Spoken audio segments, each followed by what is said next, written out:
अस्सलाम वालेकुम। उम्मीद है आप लोग ठीक हैं, खैरियत से हैं। अल्लाह पाक आप लोगों को अपने हिफ्ज़-ओ-अमान में रखे और खुदा की ज़ात इसी तरह आप पर अपनी रहमतें जो हैं वो बरसाता रहे। अल्लाह पाक ये जो पाकिस्तान पर मुश्किल वक़्त है इससे पाकिस्तान को निकाले और हमारे दुश्मन को जो अंदरूनी मुल्क हैं और बैरूनी मुल्क हैं उनको हिदायत अता फ़रमाए। ये हमारी दुआ है, हम हमेशा ये दुआ करते हैं। बहुत सारे टॉपिक हैं और फिर एक लंबी फ़्लाइट है, तो तकरीबन 11 घंटे की फ़्लाइट है जो कि एम्स्टर्डम से जोहानिसबर्ग है, साउथ अफ्रीका की। और फिर वहाँ साउथ अफ्रीका रात को अभी यहाँ के 10:15 बजे सुबह निकलेगी और वहाँ के रात को कोई 9:15 बजे वहाँ पर पहुँचेगी और फिर रात को स्टे जोहानिसबर्ग में और सुबह इंशाअल्लाह ताला डरबन पहुँचेंगे। 4-5 दिन के लिए डरबन ही है, वहाँ पर शादी है एक और उसमें शिरकत है और फिर कुछ दिनों के बाद वापसी है, तो काफ़ी लंबा सफ़र है। तो इसलिए मैंने सोचा कि आप लोगों से एयरपोर्ट पे मुलाकात करके ही जो है वो जहाज़ में बैठें, बाकी फिर अल्लाह पाक ज़िंदगी सेहत दे तो अगली बातें होंगी। पाकिस्तान सलामत रहे, ता क़यामत रहे, ये मेरी और आपकी दुआ है और इसी दुआ के साथ हम शुरू करते हैं वीलॉग। दोस्तों, सबसे पहले तो मैं आपको ये बताऊँगा, कल वाले वीलॉग में आपको बताया था कि पाकिस्तान की जो फ़ज़ाइया है उसको हिंदुस्तान पे बरतरी है, ये बात हिंदुस्तान मान रहा है। तो फिर कल कुछ इस पे तहकीक हुई, कुछ चीज़ें हुई, तो पता लगा कि पाकिस्तान के पास जो फ़ज़ाइया है वो हिंदुस्तान से बहुत ज़्यादा आगे है, बहुत ज़्यादा जदीद है। इनका जो रेडार सिस्टम है, मिज़ाइल सिस्टम है, हिंदुस्तान से बहुत तगड़ा है। पाकिस्तान की फ़ज़ाइया के पास जो रेडार सिस्टम है ये तकरीबन कुछ 200 से 250 किलोमीटर दूर तक रेडार जो है ये हिंदुस्तान के तैयारे चेक कर सकता है, उनकी मूवमेंट चेक कर सकता है, उनको देख सकता है कि वो किस साइड पर जा रहे हैं और ये भी चेक कर सकता है कि उनके साथ मिसाइल हैं या नहीं हैं। 2 से 250 किलोमीटर और कुछ जगहों पे 300 किलोमीटर का भी ज़िक्र आता है कि जो पाकिस्तान फ़ज़ाइया के पास है और जिसके मुकाबले में हिंदुस्तान के पास फ़ज़ाइया है उसकी जो रेंज बताई जाती है, जो उसके रेडारों की रेंज बताई जाती है वो 100-125 किलोमीटर से ज़्यादा नहीं है। अच्छा, इसकी एक मिसाल ये भी आपको याद होगी कि जब हिंदुस्तान का वो टैक्सी नमा जहाज़ जिसको अभिनंदन लेके आया था, वो जहाज़ जो है उसको बाद में जो हमें पता लगा था कि उसको लॉक कर दिया गया था कि ना उसका राब्ता अपने टावर से था और ना उसको पता था वो किधर जा रहा है और ना ही उसकी कोई डायरेक्शन सीधी थी। जब ज़ाहिर है उससे उसके वो सारा कुछ लॉक कर दिया जाएगा तो उसके पास कुछ भी नहीं होगा, वो कुछ देख ही नहीं सकता कि वो लेफ़्ट जाए या राइट जाए, क्योंकि ये तो रडार उसको बता रहा होता है ना कि उसने किधर से कहाँ जाना है। तो वो लॉक करने की वजह से वो बेचारा वहीं पर घूमता रहा और वहाँ पर उसको पाकिस्तानी जहाज़ों ने मार गिराया था। कुछ टेक्नोलॉजी जो है आपको वो चाइना ने दी है और बड़ी कमाल की टेक्नोलॉजी है। आपने कभी कभी को प्लेन फाइटर देखे होंगे जिसके 5-5 6-6 7 मिसाइल लगे होते हैं, वो बड़े अहम होते हैं कि 6-6 मिसाइल जो हैं एक साइड पर और दूसरी साइड पर भी वो जो जेट है वो लेके जा रहा है। ये पाकिस्तान के पास जदीद तरीन जो जेट हैं ये एक वक्त में इतने ज़्यादा जो हैं वो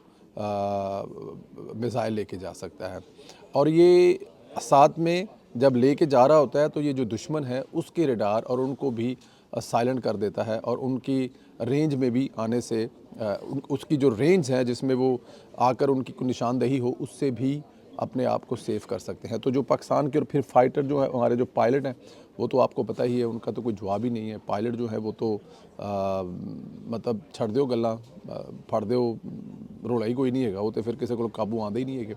और हिंदुस्तान जो है ये जो जंग लगी है इस जंग के दौरान अभी उन्होंने एक ऑर्डर जो दिया है या ऑर्डर जो दे रहे हैं वो 6,000 करोड़ का 6,000 करोड़ का ऑर्डर दे रहे हैं। कुछ अपने ऐसे जदीद, पता है इससे पहले वो फ्रांस से राफ़ेल तैयारे जो हैं वो लेने के लिए शोर मचाते रहे हैं जिस पे मोदी पर ठीक ठाक किस्म की जो करप्शन का इल्ज़ाम भी लगा था। तो वो जो है उसको उस पे अब उन्होंने जी कुछ 6,000 करोड़ के ने किए हैं और वो कोई भी नहीं मिलेंगे, वो उनको कोई 2027-28 से लेकर 32 तक, मतलब अभी 7-8-10 साल बाद ये वो मतलब कि गड्डियाँ थोड़ियां ने माल रोड ते गए हाल रोड ते गए, हाल रोड ते भी नहीं, माल रोड ते भी नहीं, जेल रोड ते गए तो गड्डियां के गराज पहले चौखे पहले जेल रोड ते होंगे सन ना, हुण तो लाहौर बड़ा हो गया तो पता नहीं कितने कितने पहुँच गए हैं तो पैसे दे के तो नाल ही लैके आ गए, ऐसा कुछ भी नहीं है। अच्छा जी, बॉर्डर की सिचुएशन ये है कि जासूसी जो तैयारे होते हैं ना वो पाकिस्तान जो है ना धड़ाधड़ हिंदुस्तान के मार गिरा रहा है, क्योंकि वो ज़ाहिर है ड्रोन होते हैं और उनके साथ कोई ऐसा पायलट तो होता नहीं है, वो पीछे से बैठ के उसको वो हैंडल किया जा रहा है। उसमें तगड़े कैमरे लगे होते हैं, वायरलेस लगे होते हैं, तो वो आपके इलाके में आता है और जो नीचे की मूवमेंट है ना उसको चेक करता है, और उसको चेक करने के चक्कर में ज़ाहिर है जब चेक करेगा वो अपने वहाँ पर जो सैटेलाइट के ज़रिए भेजेगा तो वो काफ़ी ख़तरनाक होता है। तो पाकिस्तान जो है ना वो धड़ाधड़ उनके वो जो ये ड्रोन है ना वो गिराया जा रहा है और उसका जो नुकसान है वो किया जा रहा है। और ये ड्रोन जो होते हैं बड़े महंगे होते हैं, ये कोई मतलब कि पता नहीं इसका बाबा कौडा नाम ये जो गिराया है इसका नाम पता नहीं कौडा करके समथिंग नाम है उसका, मैं उसको बाबा कौडा कह रहा था, वो जो एक हरामदा ट्विटर हैंडल है बाबा कौडा, तो वो बाबा कौडा जो है ना उसको वो पाकिस्तान आर्मी धड़ाधड़ गिराई जा रही है। लीपा जो है वो हमारा जो बड़ा सेंसिटिव बॉर्डर है, वहाँ पे मैं आपको एक बात बताऊँ, वहाँ पर वो ठीक ठाक किस्म का जो है ना रोला चल रहा है। और पहले वो हल्के फुल्के जो बारूद थे, हल्के फुल्के जो उनके हथियार थे उससे हमला कर रहे थे, लेकिन अभी उन्होंने वहाँ पर भारी गोलाबारी शुरू कर दी है। अब भारी गोलाबारी जो है वो जो शुरू की है तो उससे ज़ाहिर है फिर पाकिस्तान वाले जो हैं वो उससे भी भारी गोलाबारी जो है वो करते हैं। अच्छा, ये जो बॉर्डर है ना कश्मीर वाला, हमारे एक आज रात को आप जो इंटरव्यू देखेंगे उसमें मलिक हनीफ साहब जो हैं मेंबर हैं आज़ाद कश्मीर कानून साज असम्बली के, तो उन्होंने हमें बताया और कहते मेरे वालद साहब ਜਿਹੜੇ ਨੇ ਉਹ ਮਤਲਬ ਕਿ ਆਪਣਾ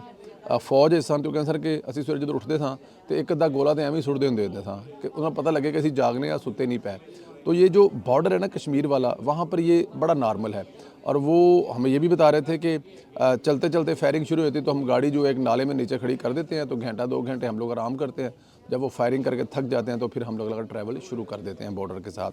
तो वहाँ पर ये रूटीन है, लेकिन इस वक्त ज़ाहिर है ज़्यादा टेंशन चल रही है, लेकिन वहाँ पर पाकिस्तान जो है वो सख्त टाइम दे रहा है। रात को कुछ वीडियो भी थी और वो वीडियो जो है वो वायरल थी कि वहाँ पर एक भारी गोलाबारी हो रही है और वहाँ पर जो लोग हैं वो काफ़ी अच्छा, उन लोगों की वो जो ये जो टेंशन है ना बकौल उन कश्मीरियों के, ये हमारे लिए हैं। वो कहते हैं कि ये पाकिस्तानियों के लिए हैं, कश्मीरियों के लिए ये कोई टेंशन नहीं है, क्योंकि कश्मीरी जो है इसके साथ ही बड़े हुए हैं, इसके साथ ही पैदा होते हैं और इसके साथ ही मर जाते हैं। कश्मीरियों के लिए जो गोलाबारी है, ये जो बॉर्डर पे टेंशन है, ये इस किस्म का कोई वो इतना ज़्यादा जो है ना वो नहीं रखती। चाइना जो है जी वो आपके साथ खड़ा है। चाइना हर तरह से हर जगह से आपको शेल्टर दे रहा है, चाहे वो जो है वो हथियार देने की बात होगी, चाहे वो सैटेलाइट देने की बात होगी और चाहे वो सैटेलाइट ब्लॉक करने की बात होगी। चाइना के पास जो टेक्नोलॉजी है ना वो इतनी टॉप की है कि वो बैठे बैठे जो है ना हिंदुस्तान के अंदर 200-400 किलोमीटर तक जो इंटरनेट है ना वो बंद कर सकता है। आपको याद है एक टेक्नोलॉजी 5G है जो हमारे मोबाइलों पे इस्तेमाल होती है। जब ये शुरू आई थी, ये हवाएं ने जब ये शुरू की थी तो अमेरिका में इस पर काफ़ी ज़्यादा शोर हुआ था और इसको लेकर यूरोप ने आगे पीछे ये वो, तो क्योंकि ये चाइना की है और बाकी चीज़ें जो हैं वो आप खुद समझ जाएँ कि चाइना कहाँ तक पहुँचा हुआ है और चाइना कहाँ से बैठकर क्या कर सकता है, ये हमें याद रहना चाहिए। तो ये जो जंग है ना ये अब थोड़ी सी अगले स्टेप पे चली गई है। इसलिए कह रहा हूँ कि कल रात को ख्वाजा आसिफ साहब का एक बयान था जो उन्होंने समा न्यूज़ पर इंटरव्यू देते हुए तलत साहब के साथ कहा था, उसको काफ़ी मिसयूज़ किया गया। और बल्कि सबसे बड़ी बात है तो जिस चैनल पर बैठ के गए थे उसी चैनल ने बहुत ही मतलब कि सनसनीखेज़ वाली ख़बरें जो हैं वो चलाई। और वो जो ख़बरें थी वो ये थी कि ख्वाजा साहब ने कहा जी कि अगले 2-3 दिन में जंग लग जानी है। हालांकि ख्वाजा साहब ने कहा था कि इस बात का ख़तरा है कि अगले 2-3 दिन में जंग लगने का, क्योंकि साथ उन्होंने कहा था क्योंकि बट इफ़ वाई, क्योंकि मोदी का जो इलेक्शन है वो 12-13 दिन के बाद है और अगर मोदी ने अपने इलेक्शन को जीतने के लिए कुछ ऐसा हरबा इस्तेमाल करना है, जिन्होंने कोई ऐसी शरारत करनी है, तो फिर इस हवाले से ये जंग जो है वो अगले 2-3 दिन में लग सकती है। और उन्होंने साथ में कहा ये ख़तरा है कि जंग लग सकती है, तो इसको मिस कोट किया गया जो कि बाद में काफ़ी ज़्यादा जो है वो मतलब कि इसको चलाया गया। लेकिन ख्वाजा साहब ने ये नहीं कहा कि अगले 2 दिनों में, जी कि मतलब कि इस बात के चांसेस हैं, ख़तरा है, जिस किस्म के हालात पैदा हुए हैं तो अलर्ट जो है वो हमें रहना चाहिए। और फिर रात को इस्लामाबाद अलर्ट, लाहौर अलर्ट, हर तरफ अलर्ट की जो है वो आवाज़ें आ रही थी। लेकिन मेरे ख्याल में अल्लाह खैर करे, जंग लगना इतना आसान नहीं है। आप लोगों से गुजारिश है, कुछ और ख़बरें हैं इंशाअल्लाह ताला वो अगले वीलॉग में आपको देंगे। आपसे गुजारिश है कि चैनल को ज़्यादा से ज़्यादा सब्सक्राइब करें, बेल आइकन को प्रेस करें, शेयर करें और इसके नीचे जो राय का इजहार है वो ज़रूर किया करें, क्योंकि उसके बगैर जो है हमारा काम कभी भी नहीं चलता। ये बात बस ज़रा आप जहन में रखा करें। बहुत ज़्यादा ख्याल रखें। इंशाअल्लाह ताला अगले वीलॉग में आपसे फिर मुलाकात होगी। इजाज़त दें। खुदा हाफिज़।